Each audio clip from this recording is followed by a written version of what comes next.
This is Peter Matsoukas, and you're watching the Break It Down Show. Hi there. I'm Benjamin Madrid, actor, most recently in the film No Place, now streaming on Amazon. Welcome to the Break It Down Show. I know what you're thinking. Why would he wear that hat? Listen, this is my father's hat, and he wore it during the Korean conflict. So, not during the war or whatever, just like a conflict he had with like his neighbor. I don't want to talk about it. It doesn't matter. Today is a great Break It Down show with Pete Turner, of course, as always. I want to say something here for a second. Can we get serious? The Break It Down show is just about to hit 1,000 episodes. And I heard that Pete is going to do that episode completely naked from the bubble. I don't know if that's true, but my mother was saying that she hopes that it's weird. I don't want to talk about it. Anyways, congratulations to him. I want to introduce today very special guest, hero of mine, good pal. He's the director of No Place. I've spent so much time with him. I can tell you so many things, and I know he's going to say great things about me because I gave him $62 or $63. Just doesn't matter. Peter Matsoukas is going to be on the show today. He's going to be great. He's going to say all kinds of amazing things. Before I go, I want to say make sure to check out the charity Save the Brave. It's at savethebrave.org, right? You can go to donate right below here in the tab. Donate if you're so inclined. Listen, I'm pumped to be here on Peter's behalf. I'm pumped to be doing this for my pops and for his neighbor. They're really working on some stuff, but I know they're going to work it out. It's going to be great. Hey, listen, it's about love, right? It's about people doing shit and getting together. We're going to break it down. You got Pete Turner today and Pete Matsoukas. That's two Peters on the same show. It's pretty progressive. You know what I mean? It's 2021, y'all. See you soon. How you like that intro? Wow, I don't know how I can follow that. He said $62. It was more like $6.20, but I'll try my best. Well, let's bring the $6.20 man in here just for a moment. Have him surprise guest join us. What? Benjamin Madrid here on the Break It Down Show. Oh, man. Hi, Peter. Peters. Yes. There's also Pete Koch is a friend of mine. He's a former Kansas City Chief and a badass. He was the Swede in Heartbreak Ridge, and he often comes on. And so hashtag the Pete with a new Pete. Hey, Benjamin, I don't want to keep you too long because I know this is about Peter, but I thought I would give you a chance to express your love and admiration for Peter in a way that he doesn't commonly get to hear. Because I know you guys are buddies. I know you guys did this great movie, No Place, together. And it's not often we get to really shine the love light on someone that we truly care about. So I'm going to shut up and let you shine that love light right on his face. Wow. I feel like the audience is thinking, like, is he going to sing something? Did I bring a ukulele? I should have. Peter and I had worked together on this. Yes, in the key of C. Peter and I, I'm trying to remember how we met from the very, very, very beginning. I don't remember. Was it a Christmas party as an agent? I don't remember how we got connected in the first place. Probably through mutual people. And then we did a project, a little short film, oddly, where I had to sing. And then we kept running into each other at the coffee shop. What would you just say hello? Is that what the deal was, Peter? You were always like in and out on your way to work. And you were like, hey, top of the morning or something. Yeah. We worked together on Mr. Not Too Bad, and then I saw you at the coffee shop. And at first I'm like, wait a minute, I think I know that guy. Yeah. And I'm like, wait, I definitely know that guy. But I don't know if he remembers me. And then we just started talking. I'm like, well, maybe we're supposed to be seeing each other. We're around the same age. We've got the same taste in coffee. Right.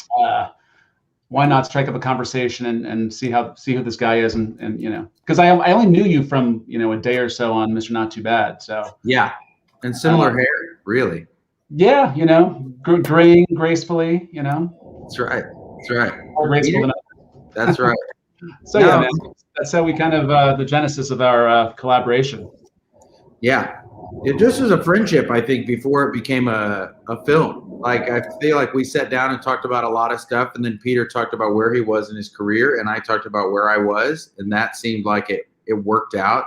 That's kind of amazing, really, to think about it, because who knows what people are going on in their life to have the availability. And also, like, I have no friends, Peter. So the fact that, like, I made a friend in a coffee shop, big deal. And that we also made a movie, you're still my only pal. Yeah, it's icing on the cake. I have no friends either. I have a few of them, and they're all in the movie. So, I mean, that's about it. I mean, I figured if you want to, that's one of the way I collect friends is I offer them small parts in movies. Right. And if they say yes, then then I maybe, give them some beer or, yeah. I have to pay them off to be my friend. You and I just had a mutual feeling of, right. I don't know, just reciprocity there. Yeah, for sure. It's an expensive way to make friends. It is. It's a lot of work. Was this in Indy or was this in LA? In Indy. Wow, you guys courted in Indy. Yeah, that's an unexpected movie relationship, right? That's not how movies normally start. You got to be in New York or LA or something. No. This is true. Well, this is the thing. You have to gravitate toward people who have similar interests, and sometimes they're few and far between, in places that aren't New York and LA or Chicago. So, once you find somebody, you're like, wow, maybe you and I should work together on something. Right. That might be smart. Absolutely. Yeah. Well, I've had enough of Benjamin. I'm kicking you out of the studio. Thanks for checking in, man. That intro was awesome, and I just thought it would be fun to have you pop in and help us get started. So thank you so much, Mr. Nowhere. You bet. Good luck, guys. Love you, Pete. Love you, Pete. Cheers, brother. All right. Bye. Bye. All right. So anyhow, I hope you appreciate that. Just try to spice things up for you, for the audience, everything else. And I guess I should also say, as we struggle to get this show started, please, if you're watching, watch on YouTube, subscribe, hit that reminder bell. That's a big thing to help the show grow. That helps YouTube know that you all want to see the content. And that's a powerful thing. Plus, they also pay me a little bit of money when you guys watch. And then when you watch things, use our Amazon links because like if you watch Peter's movie, that's a good opportunity to, one, put a couple of dollars in Amazon's pockets, of course, because they're first in line, but also Peter and me. And I get like a nickel or something. So let's not get crazy about it. But those nickels add up, and that is a great way to support the show. So go to YouTube, just type Pete A. Turner. You'll see it. Subscribe and hit the reminder bell. Enough of me yakking and selling my stuff. Let's talk to Peter Matsoukas, who's the director, a writer, a producer. I'll do anything you need for a movie, because it's your passion, man. And you've been at this for quite a while. With that young kid who's learning via Zoom right now in class, and it's like, I just want to get out of high school and I want to go get to work and work in the movies. Maybe his name's Peter. What would you say to that kid about like what this life is like? Well, I'd say that there's no clear-cut path to making it in the movies or making it as a film director. And if there were, everybody could do it. I took many paths. I failed in many different directions, but pivoted to other directions. I didn't go to undergrad wanting to be a filmmaker. I didn't really know what I wanted to be, but I was able to attend a university that allowed me the opportunity to make films and to study film. And when I left college, I had the bug to want to be a filmmaker, but that seemed like a really impractical goal because I didn't know any filmmakers. That was something that was totally foreign to me, even though I'm from New York, and I've always loved films. So what I did was I started working on movies. Some real low budget films, some schlock horror cinema, a lot of low budget indies in New York as a grip, as a PA. And I really learned a lot. I learned a lot about how to make movies, how not to make movies, the kind of movies that I wanted to make, the movies that I didn't want to make, and grew up a little bit. It was kind of trial by fire. Like you really need to work on a film set to really understand the energy of that. So going that route is a good route to work in production and learn. But just because you are a PA, that doesn't mean you're going to ascend to direct films. You could be a PA and then become a producer. but in order to write and direct, you really need to write and direct. I mean, that's it. So then I just started making films. And again, these are some low budget features that very few people have seen. They live on the nether regions of YouTube and the internet. But then I decided to go to film school. And I was 30 something in film school with some 20 somethings, but I was serious, I was motivated, and I started making films, and I started connecting with filmmakers, many of which I still connect with today, who read my scripts. I produce their projects, they produce mine. You know, that's really one of the reasons to go to film school, and that was in Chicago. So I think there are many paths, but you have to go to a place where they're making lots of films, a New York, a Chicago, an LA.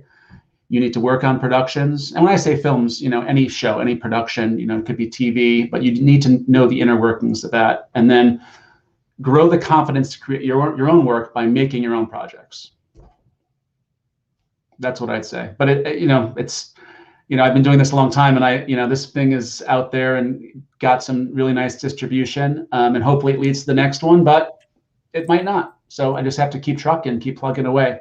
So. Yeah, I mean, you get picked up by Indican this time. I mean, that's a mark. They buy your kind of movies, and that means that you can come back in, and you're not just a guy with this first meeting. You've got a movie. You've done something that they found valuable.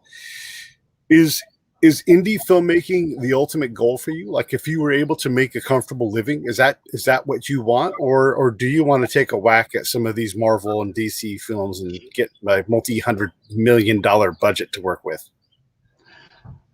I would never want to make a film like that. I love those big budget movies. They're entertainment. They're massive armies of incredibly talented collaborators, technicians, visionaries. Not my thing. I like smaller films. I'm kind of a child of the 80s and 90s of American cinema. The Miramax time. I grew up on the Tarantinos and the Danny Boyles and the Todd Haynes and the Todd Solances, and I like unique independent films, and those are the films that I want to make because they say something about the artist who makes them, and even working in a genre like noir, like No Place, I still am saying something about me, what I think about the world, about my perspective on things. So I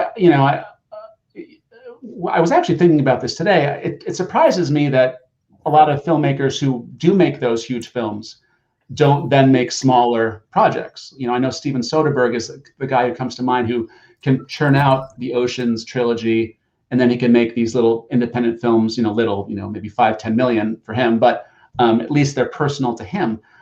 All filmmakers are those young filmmakers from college who, they're all that person at heart who are trying to express themselves in some way. So I'm just surprised that where filmmakers don't, get money to make smaller projects. But perhaps when you're bathing in $100 bills, that's not a concern of yours. And hey, I mean, I wouldn't mind that either. I mean, the water's hard in indie sometimes. So, but it's not really my cup of tea. Yeah, I can understand that. And is it fair to look at you as more of a storyteller and those big budget movies? I mean, look, everybody's got to make sacrifices, right? Like if you make a Ghostbusters, you have to do the callbacks to Harold Ramis and all these things. It is not an insignificant chunk of time that you've got to deal with, oh my gosh, making this Star Trek movie, I better make sure Spock does the Spock shock. Otherwise the audience, and so it's like play the hits, right? And so I'm not saying that they're not storytellers, but they've got to get the action figure shot. Make sure you show Baby Yoda. You got to have it on screen for 25 seconds. And you lose a lot of control of your movie because you're bound to these obligations because there is so much demand for. I had never really thought of this, but it really is. You have to play the hits when you have these big budget movies. So does that make them? What kind of a storyteller is that compared to the kind where you are, and you're making totally different sacrifices? And not to attack your movie or any other indie movie, I love them, but often shot to shot, you're seeing different quality of shots, and there's not a lot of continuity because you simply can't afford it. Like, you can't afford to go back and get that shot. You don't have time to wait for all of these things. How would you characterize or compare and contrast the different versions of storytelling? It's a great question.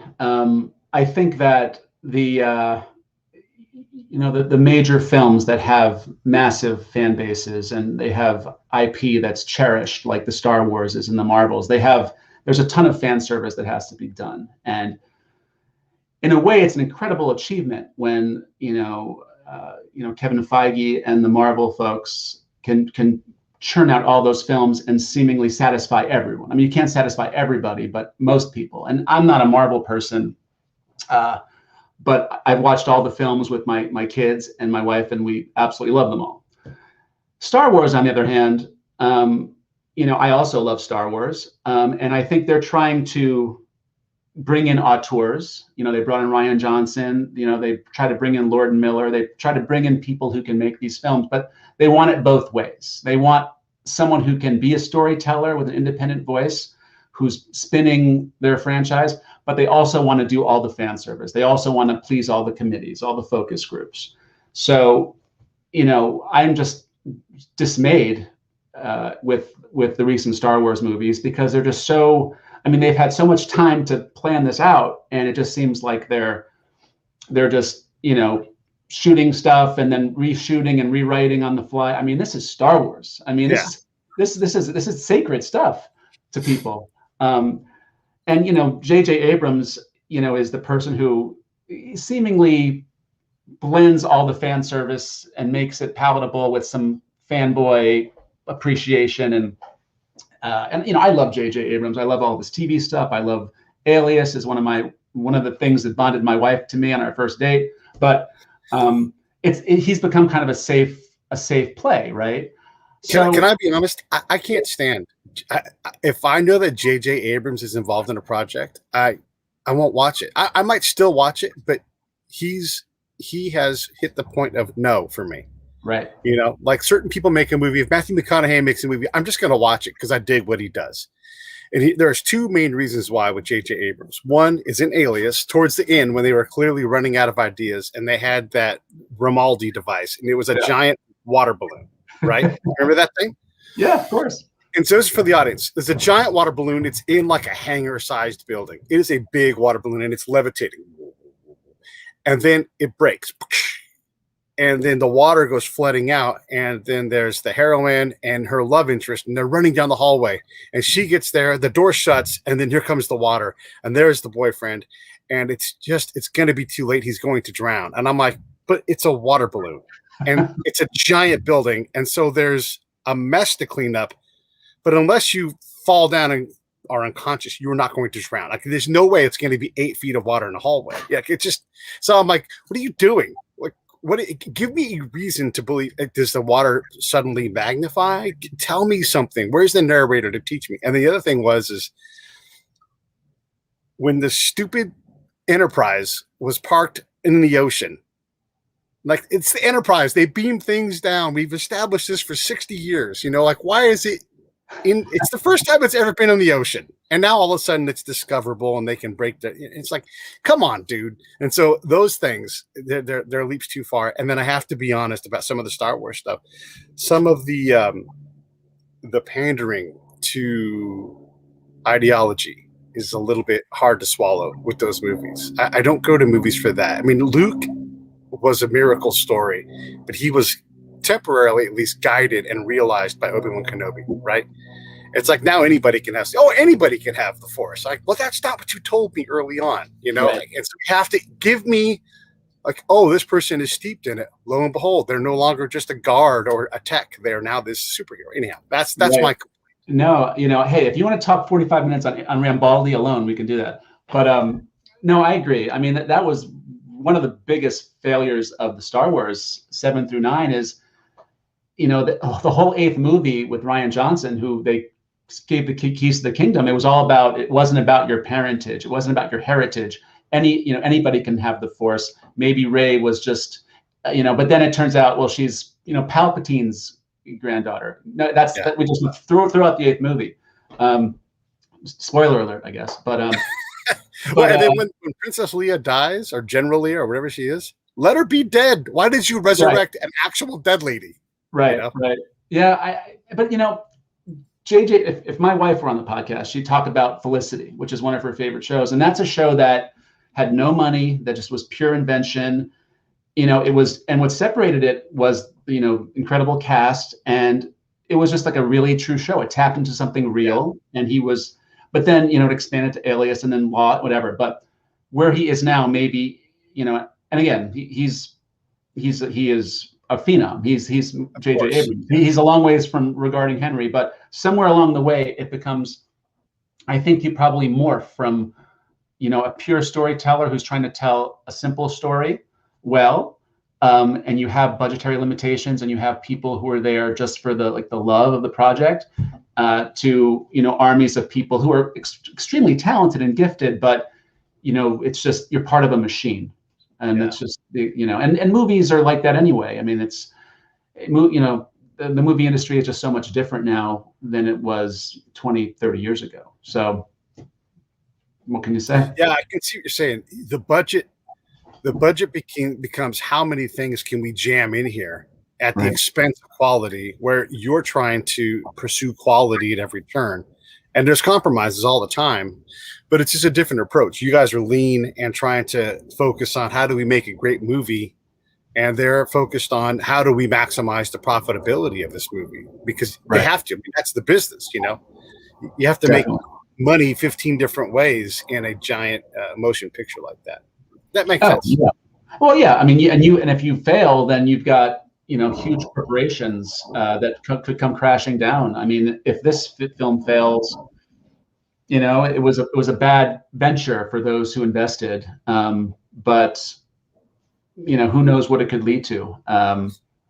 It's just interesting thinking of the cost structure of a film like No Place, where most of the money was spent on the crew, like getting crew people to these technicians to shoot and light and keep our actors and actresses in makeup and whatnot, while we barely paid our actors, we barely paid for locations, which is in Hollywood movies the crew is making a very nice salary, but they're throwing $20 million at it, and if it's an A-list actor who can carry a movie and is an amazing movie star and actor, I would give him the money or her the money, but it's hard to when costs balloon and it's all about green screening and explosions and all that crap. It becomes mindless.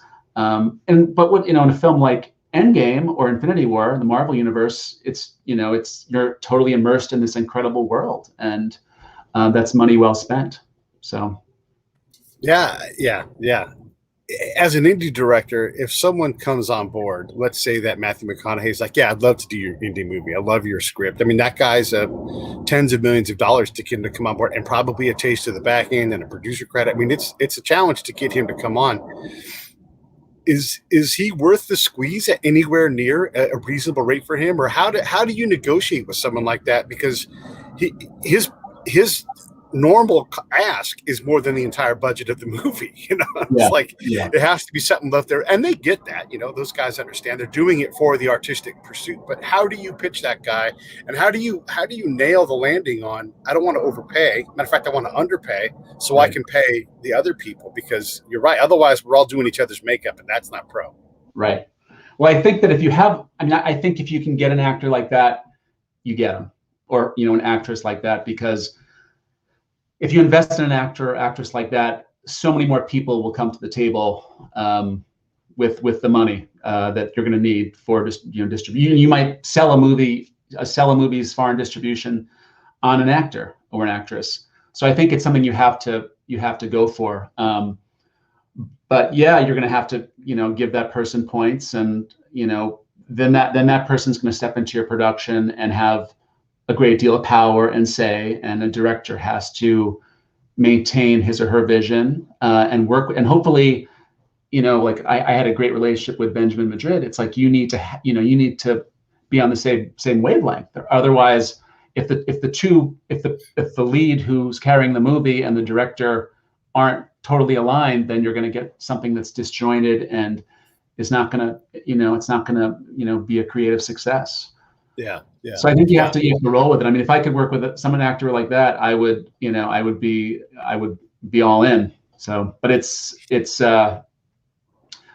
yeah. I mean, I've worked on some bigger productions, not as a director, but as I had a nice little career shooting behind the scenes, and I was working with, I'd say like a couple $1 million productions, and they had some, I wouldn't say A-list talent, but like very, Oscar-nominated actors, and that was kind of the balance there. Trying to, and it was difficult to massage at times, and sometimes, I've seen directors who really wanted someone who might be from another country, who might not be totally popular in the States, but not quite get their way because there was a name in the States who could bolster distribution. So you have to make concessions. It's just about getting the film made. It's a tough process. Yeah. It's one of the things that always is too, is money. You can have your go-to investors, but you still have to deliver to those guys too. How does that relationship work though? I mean, when you find people like, yes, I'll cut you a check for $10,000, which is a significant hunk of money, but it's not all you're going to need. You might need 10 times that, 20 times that, to make, maybe even more than that, to make your movie. How do you manage that? Because you can turn into a whole bunch of cats. Like, I would love guys that just cut a check and don't care, and they're like, go make the movie and let me know what my take is at the end, but those guys are few and far between. A lot of them want to be involved. It's almost like fantasy camp in a lot of ways. And I'm not trying to be unfair to people who invest in movies, but you have to deal with that as a producer. Yeah. It's a fine line. Honestly, we didn't have that issue with No Place because much of it was self-financed, and there were some other people who invested who didn't have that. They luckily didn't have that relationship with. But otherwise, yeah, I think you have to set realistic expectations. If you believe in this project and you have the means to donate 10 grand, then we would absolutely love your money, and we will put it to great use and create this beautiful work of art that you will cherish, and you will be a producer, and that's important and that's significant. But will this film make a ton of money? I don't know. Will you see double your investment? I don't know. I'm not going to promise you that you will, unless you have the distribution already baked in, where that's going to happen. But unless you have the star, unless you have unless you have a director who's well known, like a built-in audience, it's hard to guarantee that. And it's all about setting realistic expectations, I'd say. When I'm talking to my friends, like, oh, I interviewed an actor, I always have to qualify this, because actor means a lot of things. Or I interviewed a director, it means a lot of things. A musician, it means a lot of things. You have to qualify it. What is, to you, what is a star? What's someone you're like, this person's a star, not worried about it? Because it's not just Matthew McConaughey. There's 1,000 people, maybe 500, that are like, that's a star. Yeah. You mean a star as in that person is recognized as a star? As that person I can take to producers, and I can say, this person's a star, and they will give me more money because of it. Yeah. Like a bankable star for you. Yeah, well, I think, where I'm at in my career, I think that if I was able to work with someone who was a regular on a television show or in some independent films or major films that people have seen and know, and, maybe that person's like, oh, that's that guy or that girl. I don't really know her name, but I liked her and so. That person, I think that person could, be considered a star, or at least a name actor or actress. But yeah, I mean, we've like, for instance, Forbes Shepherd, who was in our film, she was just in a Joe Berlinger film, the Ted Bundy, Extremely Wicked and Shockingly Vile, I believe it's called. And, you know, she played Zac Efron's mother. She was, you know, it's a great part. People might recognize her, but, you know, I don't know, you know, she's not Zac Efron, but the fact that she was in a film with Zac Efron and shared scenes with Zac Efron, who is a legit star, is great. And I think that bodes well for our film and for her. And hopefully, you know, with her career, she can keep building and building. And yeah, I mean, there are some people around indie, you know, I don't really have a great feel for indie. I mean, I live here, but a lot of people are like work in Cincinnati, which is a pretty decent production hub. People obviously work in Chicago. You know, I came up with a lot of people, a lot of actors in Chicago who, you know, do tons of stuff, you know, are on tons of TV because they shoot a lot of TV there. And yeah, those credits for those actors are great. I mean, but once you get to a star level, I think you kind of know if that person has a following. And you know, I don't know the metrics. I don't know how many social media likes or follows or whatever, but at some way, like somewhere along the way, some distributors can be like, oh, that person's in the film. Well, we're going to give you money to distribute, and you can, you know, this is money you can have in your production, and that's huge. Sorry, I got a plane going overhead here. I live in the flight path for John Wayne. Okay, so when I think of this, and I'm not going to put you on the spot, but I think of people that are right there on the cusp between like out and out pro, like, you know, you hire them because they will get the job done, and people know their names. I think about like the difference between someone like Alexis Bledel or Toni Collette as another one, or Allison Janney, right? These aren't people that you're like, man, maybe Allison Janney is bankable, and that's why I gave her last, right? But if you say I've got Alexis Bledel, and they're like, oh, good, yeah, she's good, but it doesn't go, oh, sign me up, right? Like there's the door there, and I have no problem with that. I don't have, all these people are actors and they are very well established and they are great storytellers. But I'm trying to establish like what that line might be for an actor. I mean, obviously Zac Efron, easy, star. It's like Hall of Famers in baseball. Yeah. Pudge Rodriguez, star, not a problem. You know, he goes in, he's an instant Hall of Famer. But Will Clark, you know what? Probably not. You know, hell of a swing. You're right. Not quite there.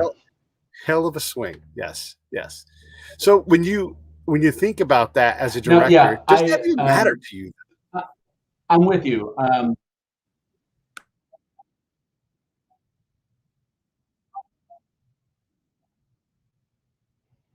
No, it doesn't matter to me. I mean, obviously, I just want the film to be seen, and you know, an Alexis Bledel would be great. I mean, she's been in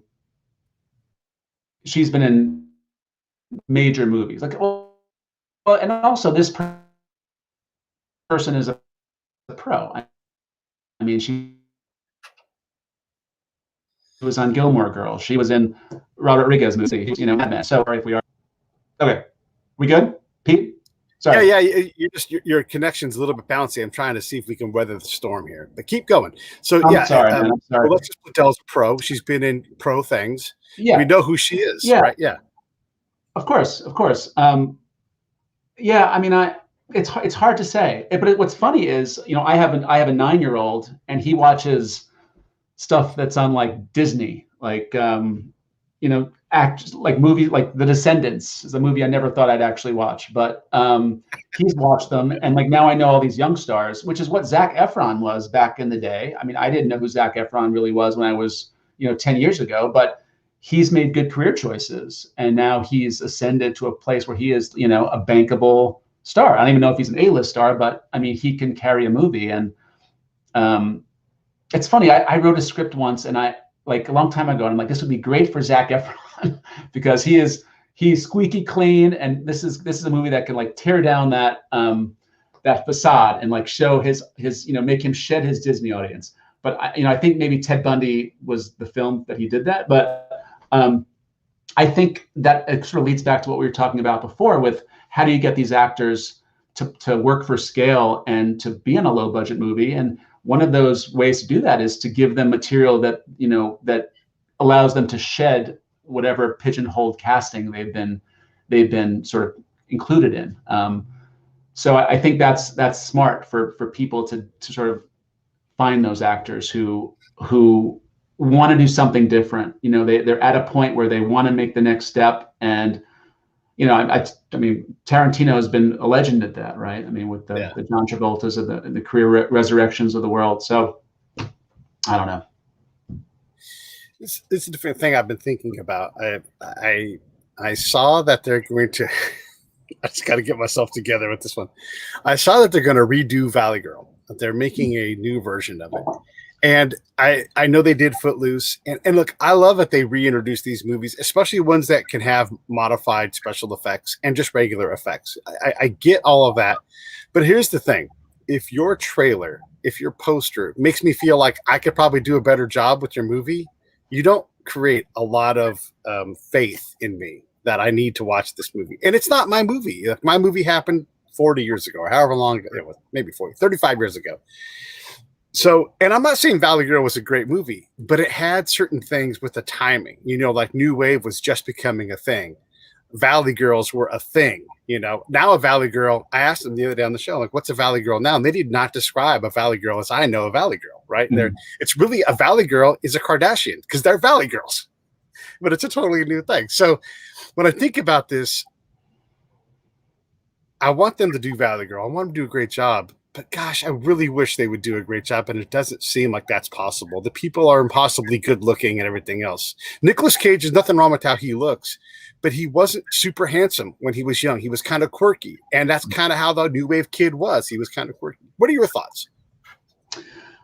I'm pretty anti-remake in general. I mean, I love the original Footloose. You know, it's a great time capsule. I mean, I was too young to experience it when it came out. But, you know, I watched it, you know, I've seen it many times because it's always on HBO when I was growing up, right? But nowadays, it's like I don't really see the value of reintroducing that as a remake. I mean, the audience, I mean, I assume you want the nostalgia of the people who saw it the first time, but for the most part, those people are going to hate the remake because it's completely different. It doesn't have any 80s nostalgia. It doesn't have any of the Kenny Loggins.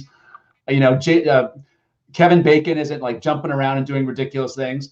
And it's probably a lot more polished. And so I've had some debates with my friends about The Wonder Years, which is a show that's beloved to me that I guess is getting a slight remake by Lee Daniels. And, you know, that's a beloved show. It's like, why remake it? You know, just you can do something that's like The Wonder Years, but call it something else. Do something new.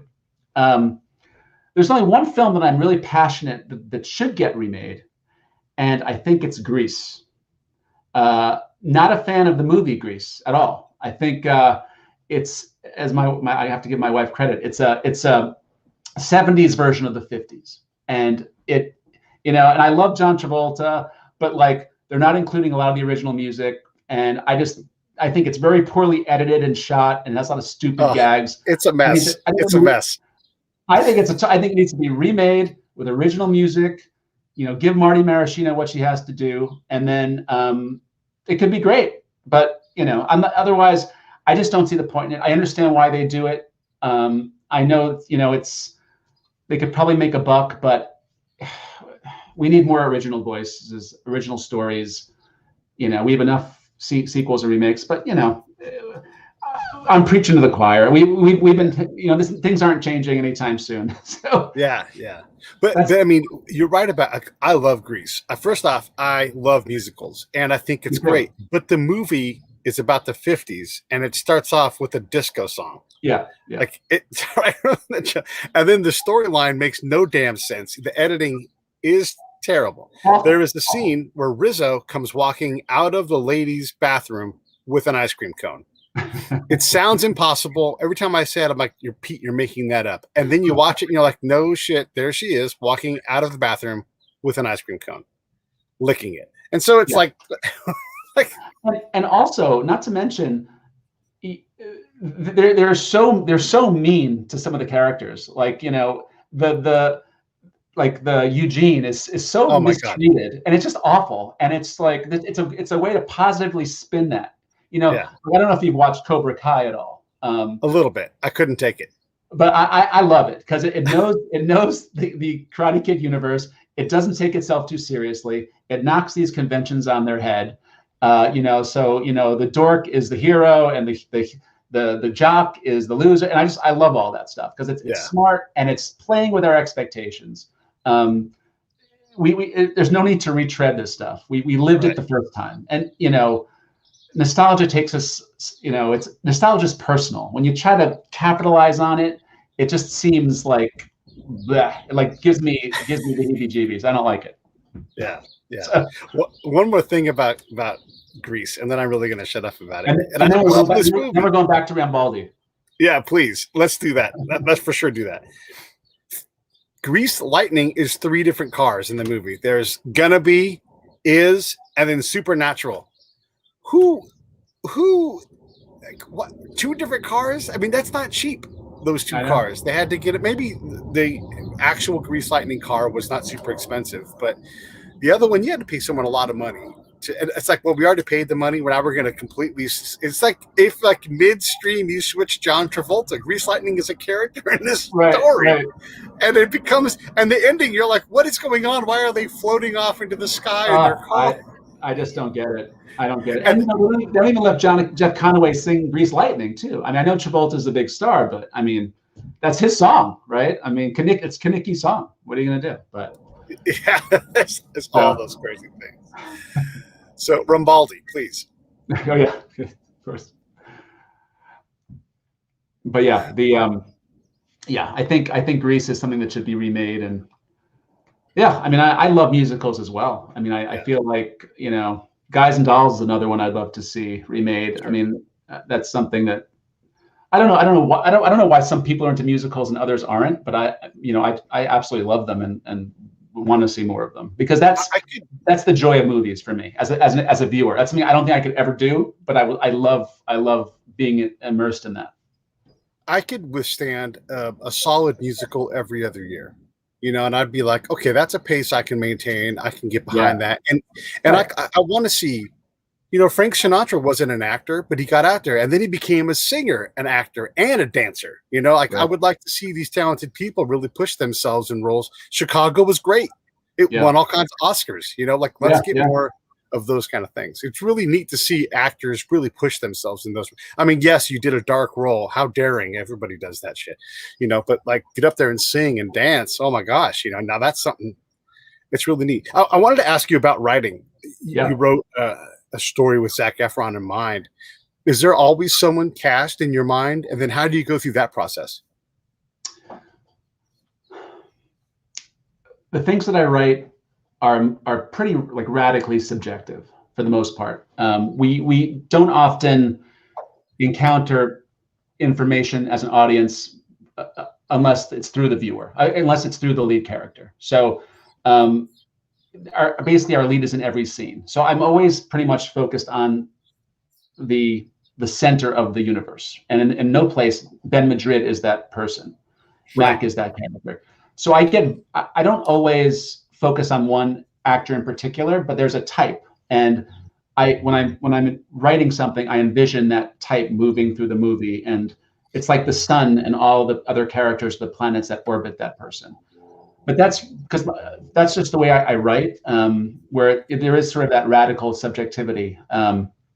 While I'm certainly not a Paul Haggis type, like a Crash type movie where you have intersecting storylines and stuff. So like I'm writing something now and I have an actor in mind, and my hope is that we can get that actor. And if we can't, then we'll have to call an audible and see what, but like right now, like in terms of the script, it's all in for that actor. So, you know, I mean, it's hard to say. Because at the same time, it's sort of like, how does it jump from the script to the screen? And you have to identify certain character traits to your casting directors who they, you know, if you're not finding that star, you have to find someone who inhabits or who has all these attributes that will propel your story forward. So yeah, I don't know. It's kind of a mysterious, brew. I don't know how, but for the most part, I just, I think probably it starts with me in the middle. I'm the character, right? Sure. And then it comes out of me and it becomes someone else. Okay. And then the more three-dimensional that person gets on the page, the better the script is. And sometimes that just takes time and drafts and drafts and more drafts. And then, I mean, I know in no place we were able to fill in so much color in the production process, even after the script. So it is a strange alchemy how that works. Yeah. When you are thinking of an actor that you want to pitch, you're like, this is perfect for you. I thought about you. How much weight does that carry? And I'm assuming that, I mean, look, everybody's got an IMDb page. So it's not like, well, I'm known because I've got an IMDb page. You walk into a known actor, like, there's a difference in notoriety between an indie director and Zac Efron for sure, But that relationship, is there a weight in that where you're like, I thought about you, I've written movies, here's what I've done, you can look at my stuff, I would love you for this. Does that carry much weight? Are they honored by that? Are they flattered by it? Does that propel them? Or do you still have to do more than that to convince someone that, like, this is a good idea? And you know how it is in the business too. Timing is everything. They may be desperate to do it, but they can't do it for 4 more years. And at that point, the project isn't viable for you, because your timing is different. So true. So true. Yeah, I think you really have to believe, you have to project, that this is a part that actor needs to, well, first read. You need to get it to their people to read. And then once they read it, that they have to, you're basically throwing all your chips in the middle. Like, either you're going to like this or not. Either it's going to connect, you're going to connect with it, and we're going to talk some more and get this thing together, or not. I'm kind of a glass half empty guy. So I always, I probably should have, I'm confident, but I probably should have more, confidence in that things are going to work out. But I always have contingencies. I always, I pivot to other alternatives. So, I don't know how, if that passion for a specific actor is going to make that person more passionate about the project or reading it. I sure as hell hope so. But if not, then it wasn't meant to be, and we're going to try to make it work with someone else. I want to help you with your glass half empty concept, especially when it comes to these actors. I think I have a solution for you. It's okay to have that natural response because that's how you're wired, but I want you to think shot glass instead and be like, fill that fucker up. Sometimes you drink it, it's like, then you fill it back up again, because a shot glass is easy to fill. It's so fast. True. I like that. So just think of actors like shot glasses. Like, I'm going to take this shot and it's no big deal, because there's another one. And I'm not trying to minimize actors' roles, but there is someone else who can do that. Someone who's desperate for that role, who all you'd have to do is find them in the magical universe. Maybe you could, but shot glass, not hefty. I like it. I like it. And I tell you about actors, coming out of, before I went to film school, I wouldn't say that I was scared of actors, but I was sort of, I don't think we spoke the same language. I mean, I was a filmmaker and they were sort of pawns in whatever I was trying to create. They were able bodies. But, actors doing extraordinary things. And I don't think I really understood this totally until I started working with great actors. Many of the Chicago theater actors that I was working with, many from the DePaul Film School program or from the theater school.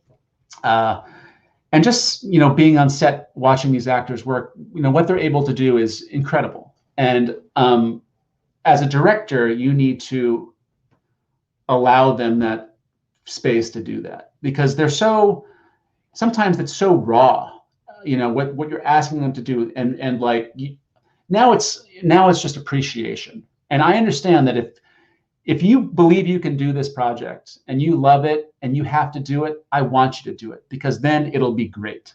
I'm not at that stage, but I don't want some actor doing my project for the money, because it's a paycheck, because, I don't think that person's is gonna put their heart and soul into this movie in the same way. I'd rather have an upstart who was maybe a great theater actor who wants to break into movies, who really wants to, like, do incredible work. So and again, it's all luck. Like, when are you catching these people? Like, at what point in their career? It's just in that, and making films, it's a mixture of skill and luck, and the film gods are hopefully shining down on you and helping you succeed and not thwarting you at every turn, because I've seen it both ways. So it's Hollywood's a weird town. You can come there with goals and aspirations to be something, and because your dream is to be in the movies, but you really have to take in the movies for what it's worth. I mean, Paul Williams is the classic example. He's this tiny little dude that wants to come be an actor, and sure, he's in a very famous movie, but what he could do, and he really had no idea, was he could write the bejesus out of a song and win Oscars doing it. I mean, it's crazy. Is that still a possibility for you, where you find out that it's not writing for you, it really is directing, or you are a master producer who wins awards every time you put something together? Is there still that, or do you think what you are is this multi-slashed person? Because a lot of times in Hollywood, those slashes fall away. Just rapper actor becomes actor. Yeah. I don't know. I mean, I like producing. I really loved producing No Place. I really love directing, and I love writing. And I don't necessarily want to do all three. And I edited No Place. That's something I never wanted to do. Oh my God. So I'm the slowest editor ever. And I tried to have people do it, and I tried to pay it, and no one wanted to do it. So I'm like, I'll do it. Fine. Somebody has to do it. And someone's got it. That's a producer right there. Yeah. Yeah, God exactly. Damn it, I'll do it. Yeah. I certainly saved some money on, as myself as the editor, but did you? Yeah, well, yeah, that's the question. Like, time is money, right? I spent a lot of time. Yeah.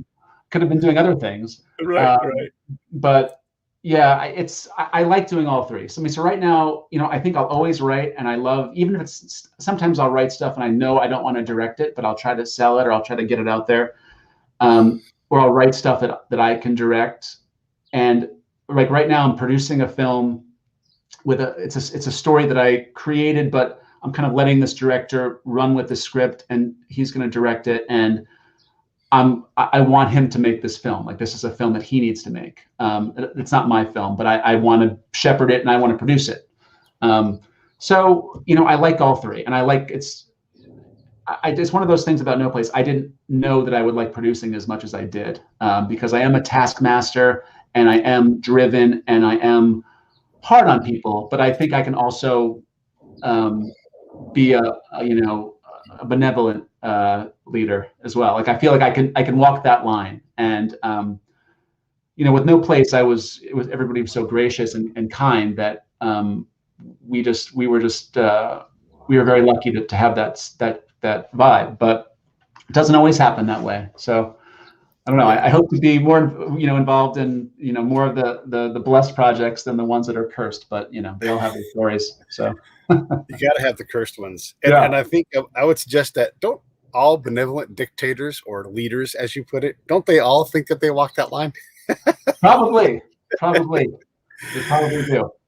And I appreciate you answering these questions, because these aren't softballs. These are really hard. Like, you think about how you approach these things. You do. I mean, obviously, look, everybody tries to be kind. I mean, for the most part, and obviously you're a kind guy, but sometimes shit's just got to get done. I'll edit this damn thing myself. And I don't have time to be nice to all of you. Some of you have to get up, and you have to motivate people, and sometimes that motivation comes in the form of a shove or a yank or whatever. I'll rub your back later, but for right now, we're literally burning daylight right now. We have to get this done. Everybody get in your damn places and let's get to work. We'll say sorry later on, I mean, some of that has to happen. You have to be the dynamo. Oh, absolutely. Absolutely. And you just have to read the room properly. I mean, on No Place, we had a lot of production assistants who were working for free, and they could leave. And I mean, what am I, I'm not going to yell at them, but if there's a production assistant who's making, a couple $100 to watch a door, and that person's not watching the door, then they're not doing their job. Again, it goes back to people on an indie film set wanting to be there for the love of the project and for the love of filmmaking. And I think Ben addressed it in his interview with you, is that a lot of the people who worked on our film don't work on films typically. They work on commercials. So they wanted to be a part of the film. You know, when I heard Tom Cruise freak out on that set of Mission Impossible about the people not wearing masks, I understood that too, man. I mean, like he's got a, you know, he had every right to yell at those people, and I applaud him for it. And so it's like sometimes you have to, you know, be a hard ass. You have to produce, but you literally have to produce. You have to produce the film, or else it's not going to be made. So I don't know. Hopefully we get the people who are there for the love and are also incredibly professional and who get paid like they should. And you know, that's kind of the dream project.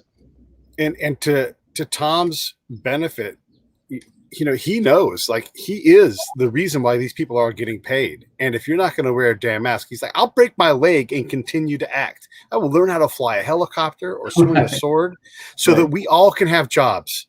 Don't you dare do something like there's nobody in the history of anything has ever been more all in on whatever he is doing. Right. And so you can't be halfway in with him. It's just not going to happen. And he gets to be pissed because it's not just his money and, you know, his brand, but it's all these other people. He clearly cares about that community that he works with, you know? Yeah. It's a powerful thing. Totally. Yeah. Okay. I wanted to ask you a little bit more about the directing part of things, but we're running short on time. Do you got time for one more good question? Okay. Absolutely. So when you're trying to decide which project is next, because you've got 15 in your head, how do you sort that out? How do you decide, you know, this is it? I mean, it's always going to be a balance, right? Like, I can get this done, but it's not the one I want. And then can you work that hard on something that your heart hasn't pushed you towards or isn't fully in on it? You know, how do you work that? I always have to be very passionate about the project. I mean, if I'm not, then it's just not going to be fulfilling to me. But you know, sometimes you have to have your eyes on the prize that perhaps you can do something to then make your next one. I don't know. I mean, I think in terms of, you know, I mean, I know where I'm at. You know, I have 2 small kids. I have a wife. I have a job that, you know, aside from my filmmaking, you know, so I you know, I have a life that I have to do. You know, it's like, how do you balance all these things? It's got to be the love. You know, you can't waste your time with projects that you don't like. And, you know, maybe there's some projects that I can get on as a producer, or maybe I can help shepherd that project along, or add whatever I can, demonstrate whatever value I can add to it. But if I'm going to write something, I'm going to write it, and then maybe it'll be sold and I'll never see it again. I'll just let it go. But if I'm going to direct something, you know, this is something I'm going to live with. I'm going to wake up with it in the morning. I'm going to think about it when I'm supposed to be, you know, thinking about other things. Like it stays with you when I'm in the shower, you know, when I'm driving, I'll hear, you know, I'm jotting down notes. It's like, I'm going to be living with this for a long time. So, I mean, No Place, you know, we finished shooting it in, you know, March and then September of 2019. So, and I've been living with that a long time. And now it's like, it feels like I can move on. Right. So you have to be totally invested. And if you're not, then you're not going to give it your best shot. And again, making films, you know, you're fighting all these elements, but the biggest thing is you're fighting time. Like time doesn't stop for anyone. And that's a metaphor for life as well. Like, you have to do what you love, or else you're wasting time, or you're just filling your time with, you know, stuff that's going to make you unhappy. So I just try to keep the projects that I can feel passionate about, especially if I'm directing it. I mean, that's your vision. I mean, you have to inspire people, and if you're not inspired, then you're not going to inspire anyone. So I love that you said that. The time doesn't wait for anybody. You know, that movie that John Singleton was going to make with Luke Perry, that ain't happening. You know? I know. I mean, they weren't never going to make a movie probably, but the thing is that if they were, it's too late. You know, these are young people that had movies to make. So whatever it is that you all do out there, do it. If it's travel, do it. Do it within the limits of what you can do with COVID. Okay, great. Go do it. Travel hyper local. Travel. I mean, if you're in California, you can't see all of California, you know? So definitely go out there and try to do that. I love the way you're approaching this. I love how you make your movies. I love No Place. I think it's such a cool movie. Here's my movie pitch to you. You ready? Remake. Someone needs to redo Falling Down, but in a modern setting. because there's some pissed off people out there, and that dude exists. You know? Yeah, that there might be armies of that dude right now. Yes, that's interesting. That's a great idea, because Falling Down is also a very like early '90s specific movie. Yes, I'm not a R.I.P. I'm not a Joel Schumacher fan, but I think he killed it in that movie, and I really, that's interesting. That's a killable movie right now. It doesn't have to be a defense contractor. It can literally be anybody. You know, I mean, there's so many, and it can be someone from either side of the political spectrum. It could be two of them.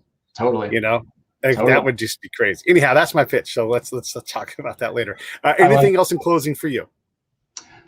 No, not at all. Please see No Place. It's streaming, and I hope you like it, and hope we get to make more movies. I'm going to do better than that. Go see No Place. Check it out. It's on Amazon. There's the link. It's $6. Come on. $6. Look at what a great guy Peter is. Look at how much he and, Ben are just, it was hilarious having him open the show and hang out with us for a few minutes. I mean, support these $6. Take a date night, watch a movie, have some popcorn, or don't, but watch the movie and spend $6. Come on, you guys. All right. Hold on one sec. Hey, thanks for watching the show. I really appreciate it. Right here, you can subscribe. Please do that. It makes the show grow. Hit that notification bell so you know which incredible guest is coming up next. Down below is the PayPal link. You can put a small subscription in. That is an enormous help. All that money goes right back into the show. And then right up over here are the next episodes you should listen to, curated by yours truly. Thank you so much for watching the Break It Down Show.